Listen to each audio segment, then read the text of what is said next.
Hi guys! So yes, it's been like 2 years. I'm sorry. A lot has changed in 2 years, believe it or not. Things happen in 2 years. That's quite a length of time. Not gonna pretend that my life's the same. It's like about as different as can be without me, you know, changing gender or race. There's a lot that's changed. So, let's list them. Number 1, I got a job. That is, without a doubt, the most affecting change that has happened. So I was doing my library course, which is when we last checked in with each other, and I finished it, and I graduated, and I was not waiting around for a job for very long. It was pretty much exactly around the time that I finished and was looking for my first few jobs. And I'm sure I've mentioned before, my friend Rebecca, my best friend, she works in libraries, and she had already been working in one particular library in Sydney for quite a while when I graduated my TAFE course, and this children's job became available at her library. And I went for it, and I got it. So yeah, now I'm working at this beautiful big library in Sydney, and I run the kids programs. I don't work as the children's librarian, I work as the children's library technician, which means that I just work under a children's librarian and co-run all of the kids stuff with her. So basically, I have a job where I get to make crafts and read stories and sing songs and play games. It's amazing. It's kind of just, it's my dream come true. So you guys watched as I went from, you know, trying to do the teacher thing to now being the library thing. And it's just super great. It's super great. I can't stop talking about how great it is. So I've now almost been at this job for 2 years, and I'm super duper happy. So, ding! Number 2. This is as a result of number 1. I moved to Sydney.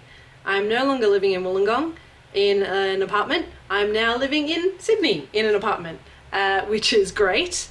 That wasn't my original move. I actually have moved 3 times since we last spoke. So I moved to kind of an outer west Sydney suburb first, because before I got my first paycheck at my new job, I was still on Centrelink, so I could only afford a cheap place. So I moved into a granny flat in a town in outer West Sydney, and then once I'd lived there for a year and I had my regular pay and everything was more comfortable financially, I moved to a house in the city, in the area of Sydney where my library is, which was super great because then I was walking like 15 minutes to get to work, and I had this beautiful big Federation house. It was so nice, and a big garden with fruit trees, and everything was so lovely, and it was so great, and it was really expensive. And then after that, situation changed a little bit, and then I found my apartment. And what makes it super awesome is that my best friend Rebecca lives right next door. She's literally in the apartment on the other side of that wall. It's really cool. So basically like sitcom sort of deal. Yeah, yeah, it's pretty great. Number 3. This is probably one of the most significant changes for me. It's one that affected number 2, moving from the house to the apartment, was very heavily influenced by the fact that I became single. My relationship ended, and that was a really sucky time. Everything got really sad, really bad, really everything kind of, yeah, it sucked. But the breakup was the right thing to do, and now we're both really happy and we're friends and everything is fine. He's moved on and found somebody who makes him really happy, which is really excellent. And I am doing the single thing, dating occasionally, but basically getting to the point for the first time in a long time where I'm really happy just being by myself and just kind of existing in my own space, which is super fun, and kind of really getting to know who I am and getting to be happy with that, without having to be kind of, you know, approved of by someone else, you know. Number 4, I wrote a novel. Yeah, that happened. I know, It's only been 2 years. I actually did it in a month. I did NaNoWriMo, which is National Novel Writing Month, which I'm sure some of you are aware of. National Novel Writing Month is a thing where people try to write a novel in a month in November. So in November last year, 2015, so weird referring to that as last year, but it is, I wrote a novel. I wrote a young adult zombie fiction, first person present tense story about a girl who's a zombie.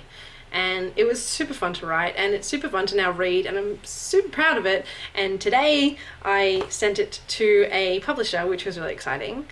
And here it is. I did some cover art and I bound it, and it's just my version. This is the version that I'm going through and editing, but it's like, oh my gosh, that's so many words. It's really cool. I really like it. It's really makes me proud that I did that. That I've achieved that personally, and yeah, it's a real boon to my confidence. Number 5. For number 5, I'm gonna need a little bit of assistance. And this is the other new addition to my life. Her name is Arya, and she's a spotted python. She's a skinny little baby. She's still getting used to being handled, so she's doing pretty well today, but she's sometimes a little more kind of off and on. But she's a really beautiful girl, and here's some pictures of her.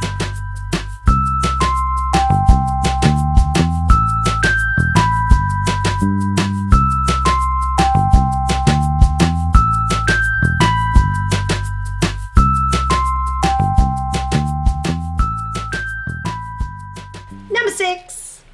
I am currently planning lots of travels. For New Year this year, we went to New Zealand, and we went to a party at a vineyard, and it was really, really great. It was a really great experience. It was the first time I'd been out of the country in quite a few years, about 7 years, I think. So it was really, really fun to just be in another country and experiencing that.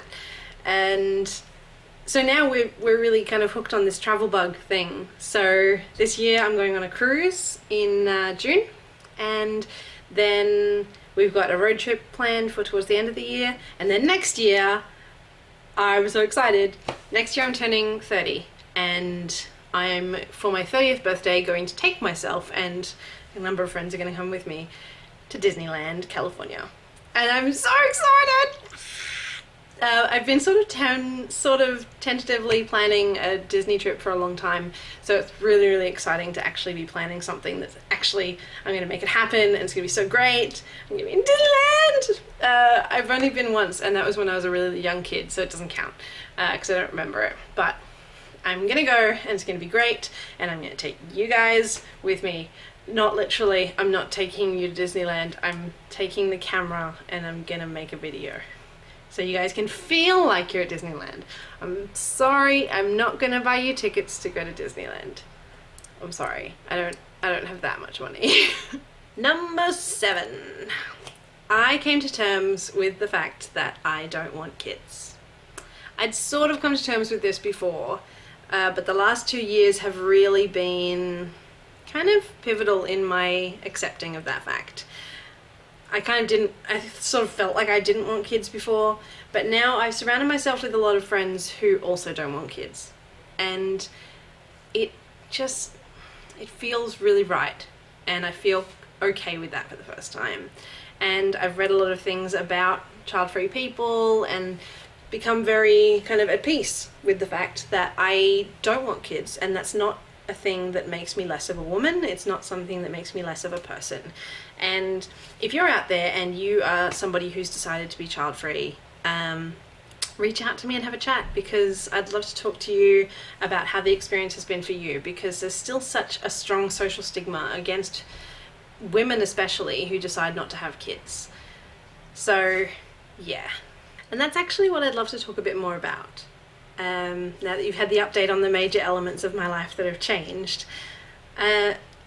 Christmas last year, after everything, all the Christmas stuff, comes all the time when you're just kind of sitting around with family making small talk and, you know, doing the general discussion that comes with being around family. And I fell into a what could be called conversation with a couple of my aunts. And the fact that I am planning on being child-free came up in conversation. And it didn't go what could be referred to as well.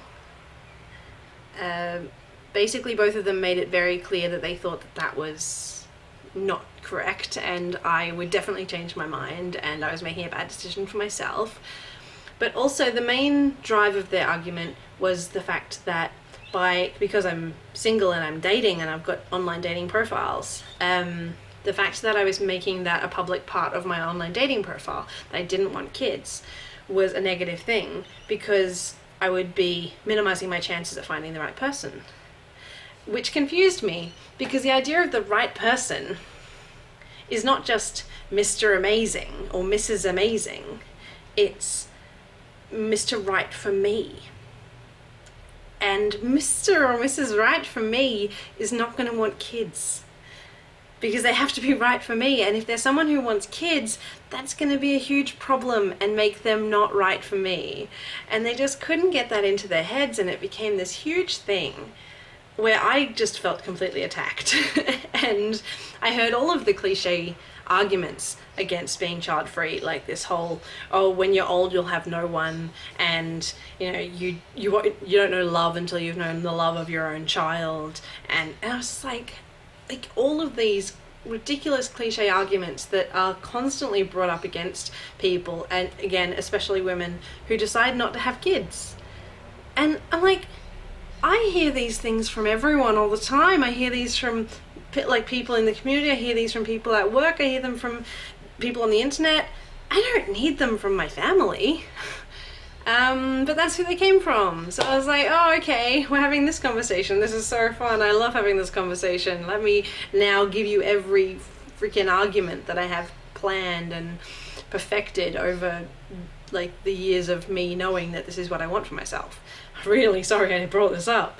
And it just became a big ugly thing, and it was very upsetting, and I ended up just not wanting to talk to them anymore, and it kind of ruined the connection that I had with those people, which sucks. And I'm sure that it will fix, and I'm sure that I will talk to them again, and I'm sure this isn't a proper long thing, but I'm also sure that I'm not going to be bringing that up in conversation with them again, at least not for a long time.